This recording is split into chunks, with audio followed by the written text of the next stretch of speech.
mga a week before na umuwi si Tita Karen Whitmore. Sabi niya, uwi ako, ganito, ganyan. Sabi ko, Mm. po. Kinakausap ko na si Attorney Aboy. Attorney Aboy, may uwi pong OFW na gustong mag-complain kay Norma. Sabi niya, sige, papunta niyo sa opisina. Ano ba yung magandang date? Ano? June 1. June 1. Sige po. Umuwi si Tita Karen ng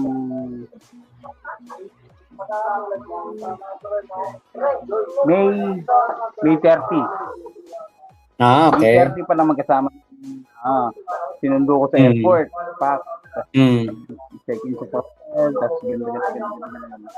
Tapos June 1, schedule namin kay Atty. Aboy. Si Daking. Sabi ko, sama na kami hanggang day 2, day 3, ganyan. Tapos hanggang sa pumunta na kami ng Dadang. Yun. Kaya yun sa mga sa mga palmak, sa mga OFW na gusto mag-complain or magreklamo rito kay Norma. Wala po kayong babayaran. Kahit nasa ibang bansa sila. Kahit nasa ibang bansa sila, pwede sila magdemanda. Pwede. Kaso tol, kasi meron niyang complaining yung tawag dito. Pwede ka magdemanda sa online. Ngayon, pag na-proceed yun, uwi ka lang kahit yung firma ba? Yung yung para sa prosecutor ba? Kasi yung pag nasa CICC nandun na lahat. Ayun yung tinatawag na group of lawyers. Okay. Investigador. Lahat nandun na. So ngayon, pupunta lang sila sa CICC. Siguro kung magbabakasyon sila, sabi mo kahit 10 days. One day processing lang kasi. The rest is online. Ang galing Halimbawa, the rest is online. Halimbawa, kailangan namin ng ganito. Ebidensya mo sa ganito. Sesend lang sa Viber nila. May contact, may bibigyan ka nila ng contact sa investigador. Para dun mo send yung mga ebidensya mo laban sa taon to. Actually, ito nabulabog yung mga yan. Pwede ko ba, wag ko munang banggitin dito, pero alam ko, kilala mo to. Dalawa to eh. Mahal ano mo pangalan? Mahal mo tong dalawa nito. Nag-PM sa akin ito. Kilala mo? Di ko nga alam kung sino eh. Mahal mo nga itong dalawan to, kababanggit mo na eh. Sila Yama ba? Yama? Ami. Okay, oo. Nag-ano rin sila, gusto nila magkaso. Ganito. Pag kasi itong mga to, halimbawa itong dalawan to, na kumakausap sa akin, nagdemanda rin. Alam mo maganda, magiging large-scale syndicated estafa. Mas tataas lalong Nobel yun. Lalong Nobel yun, di ba? Meron pang isang kumausap sa akin, Mami Sgel. So, tatlo na yan. So, sabi nga ni Atty. Aboy, kung willing kayo magdemanda, kahit pa paano bigyan yung oras kahit isang araw. Diba? Kasi the rest is... nga talaga. Para makakuha ng hustisya yung mga mamis na yan. Kasi sila talaga yung naging kawawa dyan. Saka ang laki-laki ng Tulad ngayon, si Kuya Mikey Manong nandito sa Pilipinas. Baka siguro next week magkikita kami. Pupunta kami kay Atty. Aboy. Panibagong kaso na naman yan. Ayos. Kaya ako, panawagan ko sa mga dati, alam naman natin kung sino-sino yung mga yan, di ba? Tulungan po namin kayo, wala kayong wala kayong babayaran. Kami, hindi nyo naman kami kailangan bayaran. Kasi assist namin kayo. Nandiyan naman yung group of lawyers natin, care of Atty. Aboy. Basta, ilang oras, isa, dalawa, 3 araw. The rest is Mm. history na. Online naman na. Yun lang. Yun lang yung gusto namin. Kaya talaga kinaga namin to si Tita Karen Whitmore. Kahit 2 weeks, almost 2 weeks. Tol. Talaga walang uwi Kasi ito yung pinakamatinding mangyayari. Ngayon, yung sinasabi namin confidential, actually ano yun tropa kasi. di ba pa sila? Kasi marami. Okay. Ang galing Yung mga kakasuhan. Oo. Di ba, nagbigay kami ng 5. Meron pang another 5. Tapos, yung 5 pa under observation pang kasi connect na ang galing ng mga investigador. Oo, ang galing ng investigador. Yung isa kasi patay na, di ba? Alam naman si Eliza. So, kahit patay siya, kasama siya sa kaso. Kasi connecting dot nga Connect na dot nga. Pero tol, nung magkakasama kami ni Boss Mike, umiinom kami noon sa Quezon City yun di ko matanda pangalan. Tumawag si Lemor. Kay Boss Mike, naghahanap ng trabaho. Tapos ngayon malalaman natin na nasama siya sa mga kinasuhan ni Karen Whitmore. Actually si Lemor, natawagan din naman ako niyan. Ingat kayo. Tiyatawagan ako niyan. Parang ang trabaho niya ngayon parang yung pyramiding bang gamot-gamot, gano'n. Natutuwa naman ako kasi naghanap buhay yung tao kasi wala naman akong magagawa. Tulad nung kumpare ko si Bonbon. Kumparing buho ko yan. Wala naman ako magagawa. Diba, unang-una, binalaan ko na siya noon na ganito, ganyan, ganito. Magkano ayaw niya, trabaho lang daw. Wala naman akong magagawa. Kung ang investigador, yun ang nakikita. Yun ang tinutumbok. Hindi ko siya tinutumbok. Hindi ko naman siya pwede ipagtanggol. O kung sino naman sa kanila, di ba? Si Yama, nakakausap natin, di ba, sa live. Mga live niya. Hindi ko naman pwedeng sabihin. Pagtatanggol ko na, hindi yan kasama, ganito. Di ba? Pero tama naman na si Yama, pwede tumistigo kung gusto niya. Pwede siyang gawing star witness. Oo. Tama. Ayun lang yung ni Yama na pwede ka mag-star witness, sige. Pero yung kaso mong ganun pa rin, bababa lang. Tapos kung pwedeng parang mas mapapababa yung penalty niya o yung bababa yung kaso. Kasi nga, mag-star witness ka. Pero hindi lahat pwede mag-star witness. Tulad ni Dong Batalan. Kasi number 1 yan. Ngayon, napakayabang dati ni Dong Batalan kapag kinakausap dati, saka sa mga live, napakayabang dati. Kung iniisip ko, Dong Batalan, si Benok, mag-ama. Ano pa magiging buhay nyo kung Nobel kayo parehas sa kulungan? Yun nga. Diba? Parang napaka-miserable naman yun na mag-ama kayo, nasa kulungan kayo, Nobel kayo, habang buhay kayo nasa. Diba parang isa sa pinaka-miserableng mangyayari sa mag-ama yun. Hindi naman natin kasalanan yun. Diba? Kumbaga, yun yung na-imbestiga ng investigador na talagang connect. Siguro, ito na yung panahon na kailangan na pagdasaan yung pagpapakasasa nila dati. Tama. Saka hindi naman yun sikreto Ano yun bigay yung yabang nila yun. Kasama talaga sila ni Culaong sa mga pamimera noon Di ba naggaganon pa sila ng pera sa kwarto? Lahat yun, tol. Pinasa namin sa CICT. Kaya nabuo yung top 5 na yun. Pasensya na kayo.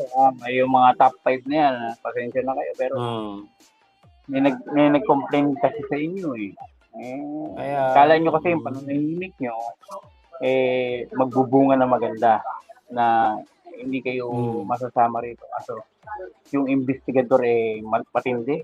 Matindi. Yung group of lawyers, ito yung tinatawag na, yung sinasabi ni Norman na group of lawyers, ito yung sa CICC, group of lawyers talaga. Hindi lang isa, hindi lang dalawa, kundi napakadami talaga. Yung dinala namin si Karen doon, sabi kagad ni Atty. Abay, tawagin mo yung mga abogado, tawagin yung mga investigador. Ando kami lahat sa kwarto, kaya lahat, narinig namin lahat ng, sabi nga ni Atty. Mag-enjoy ka rin sa kaso na to. Sabi ng abogado, sino ba yan? Sino Si FLM. Ay, si Idol. Mga ganun. Grabe. Kasi na yung mga investigator na pinababa. Ganyan, yung statement, Kaya nagkaroon kami ng day 2 sa CICC. Diba day 1? Ginawa kasi namin ni Daking. Pare, palabas natin muna, ikaw yung magkakaso. Ganon. Pero ako tatrabaho ng lahat. Ganyan. Kaya di ba, lahat ako si Dakings wala ako talaga. Ayan. Pero nagkaso rin si Daking sa Chaong. Oo nga. About naman nabanggit ko niya. Sa Lugas Bigas Kineme Club. Pero ito kasi tinutukan namin kasi ito yung matindi. Nobel 2 Oo nga. Tama. Kaya ang pinalabas namin ni Daking, sabi ko, pare, mo sa social media na ganito. Ikaw lang, huwag mo ko isasama ako. Para hindi makatunog, kasi baka mamaya makatunog. Na ganito, na umuwi si Tita Karen, ganito, ganyan. Yun. Ganda naman ng output. Kaya nung dapat June 10, hindi na nga kami nakapunta ng Gensan. Yun. Kaya nag-live na si Dakins ng June 9. Matindi nga yun talaga. Kasi yung hindi naman talaga inaasahan na si Karen Whitmore, syndicated estafa ang talagang magiging kaso pala sa kanila. Kasi hindi, ganito tuloy. Kung Nobel ng pala. Kung estafa lang, walang users mo. Kaya pagbenta. Ngayon, habang kinikwento ni Tita Karen, habang pine-present yung ebidensya, yung naging decision ng investigador tsaka ng mga abogado. Syndicated estafa talaga. Kasi unik-unik Meron pa yan, Tol. Ewan ko kung napagkikwentuhan niya yan, yung dalawa, nandun, yung isa nasa Japan, yung isa, nandito sa Pilipinas. Ayun yung mga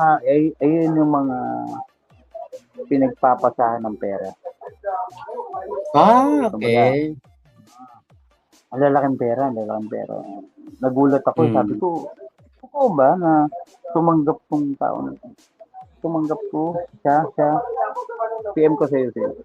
Siya, tumanggap ng perang ganito. Di ba, nag-ano pa to? Hindi, kasi sa kanya ko binigay yung pera. Okay. Nakita ng investigador. Kaya nasama siya sa kaso. Lahat ng pinasaan ng pera. Lahat ng nakatanggap ng pera para kay Kulaong. Kaya nga sabi ko sa'yo, hindi lang 8 Naabot ng 15 o 20. Dami. Kasi iba-iba yung pangalan Iba nga, hindi ko kilala. Sabi niya, ano yan? Hindi ko nakilala ka ako yan. Sabi ko, hindi ko nakilala yan. Pero the rest, siguro mga 8 pa, kilala ko. Kilala ko siya. Siguro, since pandemic, nandun pa sila. Yung iba, mga nitong panahon na lang ng eleksyon. Siguro, eleksyon na yun. Hindi ko talaga nalasabi ko sino yan. Sa ganyan, sabi ko kahit ipaliwanag mo, sabi ko hindi ko talaga kilala. Yung mga nagtatanong pala ko si Jam kasali, hindi ko. Kasali si Jam. Kasi wala pa nagko-complain about kay Jam. Kasi si Tita Karen Whitmore, hindi niya naman na-encounter si Jam kasi nga na pagbabawalan na sila na kausapin si Jam. Napaganda pa. Oo, swerte Napaganda mo, pa. Jam. Napaswerte pa si Jam kasi kung may magko-complain kay Jam, pwede. Ibang kaso yun. Pero kasi may mga nakausap ako na kausap daw ni Jam na hindi binayaran ng eleksyon, pati yung jeep na inarke na, hindi binayaran. Ibang story na yun. Ibang story. Uy, sige na, tol. Ako'y matutulog na. Kauwi lang namin. Wala na ako. Hindi na kasama si Kuya Daking. Salamat sa paliwanag mo. Ulitin mo nga ulit. Bakit hindi ako kinasuhan ni Nanay Karen Whitmore? Hindi ka naman kasama sa nanloko sa kanya kasi yun. Real na yun. Hindi mo kilala yun. Hindi, actually. Eto, si Karen Whitmore, 2020 na ganyan. Di ba, naalala mo ko yung nag-edit ng mga poster. May pangalan talagang Karen Whitmore doon, naalala ko yun. Pero hindi pa siya sikat noon. Kasi ang nakapokus doon, 5 Mommies eh. Yun diba? Yung original na 5 Mommies. Saka FLM family, yung kada ano ba? Kada bansa. Kada bansa. Ayun, si Tita Karen naman, nag-ano lang yan, pumasok yan nung wala na yung 5 Mommies. Hindi ko talaga siya, Sige na, tol. Love you. Salamat. Ingat ka dyan. Good night. Thank you. Okay. Ayun, nako mabuti talaga at napaliwanag ni Tol JC yan kasi malaki ang ano Ay, ano ba nangyari?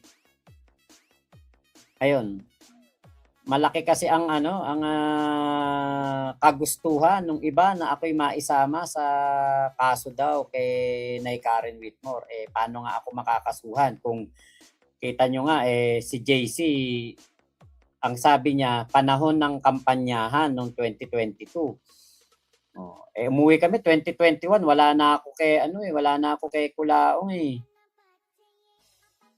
lumabas na kayo mga hype na nagsasabing kakasuhan si Makmak. Yun nga po. Yan ang tamang paliwanag, malinaw, di ka kasama sa nanloko, di mo naman niloko sa pera si Mami Karen. Saka wala nga po akong contact kay Mami Karen, kay Nanay Karen. Nito nga lang December ko lang siya na-chat. At ako'y natutuwa lang noon na kaya ko siya hinanap sa Facebook. Natutuwa ako na mayroong magkakaso kay Kulaong. Lalabas sa interview kay MG.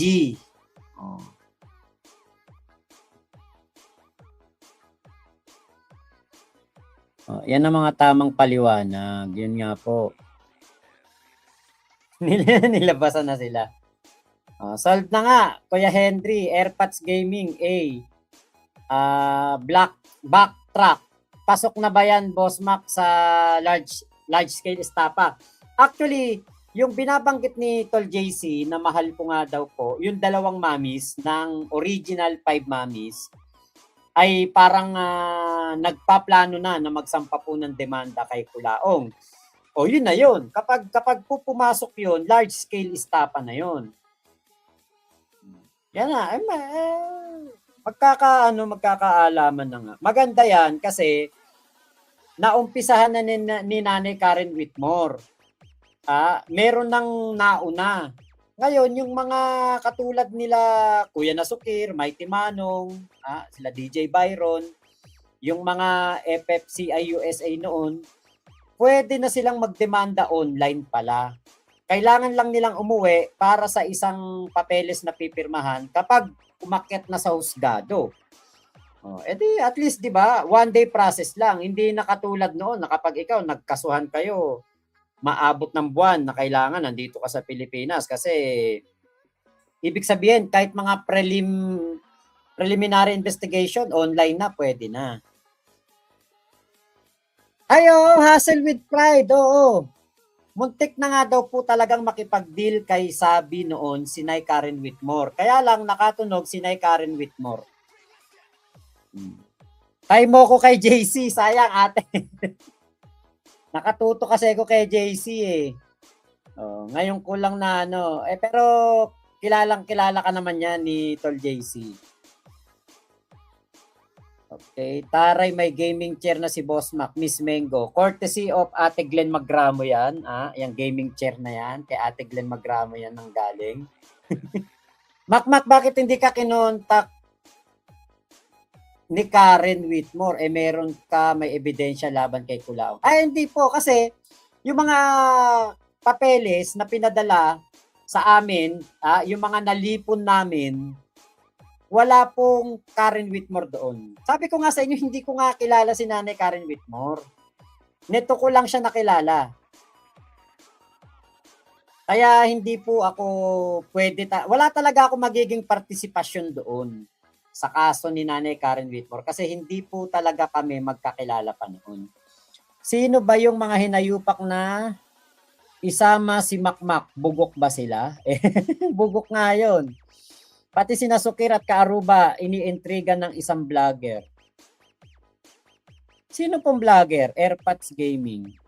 Follow the leader na, arat na, magkaso na. Oo nga. Nako etong si Yama, ano siya, kumbaga, pwede pala siyang mag-star witness, no?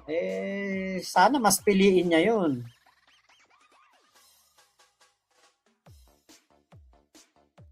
Mac, sino ba yung nagdemanda na interview ni MG na mami? Yun nga po yun, si Nanay Karen Whitmore nga po yun. Sorry po sa inyo, Boss Mac, ang laki ng tulong ni MG. Kundi kay MG, hindi sila maglalabasan. Ano naman yun, given naman yun si MG talaga ang, kumbaga, naging dahilan ng lahat ng mga pagkilos na ito. Kasi, nakahanap ng katapat si Kulaong sa katauhan ni MG. 'Di ba? Hindi talaga mangyayari to kung hindi kay MG. At ako lagi ko sinasabi yan. I'm very grateful na lumabas si MG, kinalaban niya si Kulaong at lumaban si Kulaong sa kanya. Wala po kayong dapat ipag-sorry. Warrant of Salad Part 2 incoming. Oo, malapit na tsak yan. Hindi na asa Pinas na yung mami. Nasa Pinas na nga po yung mami na si Nanay Karen Whitmore, yung nagdemanda. Tagal naman maoble yan si Kulaong. Miss na ng mga kakosa niya sa Oblo. Wala silang laruan doon. Sana makaisip nga si Yaman ng ganun. Urat alam mo, ewan ko ba kay Yama kasi doon sa mga live niya, di ba? Parang pinagtatanggol pa niya yung dati niyang boss. Tapos, kaming 14 vloggers, dinidiin niya na dapat kami na kami daw mga ng scam. Di ba nga, umabot pa nga sa punto na muntik pang mag-away-away dito yung mga sila Kayu, saka sila AC. Di ba?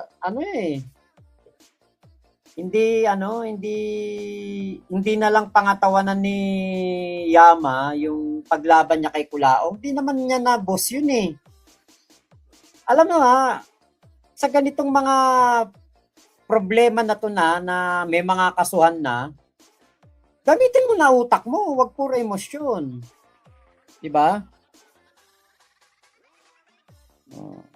Okay, Miss Mango, kailangan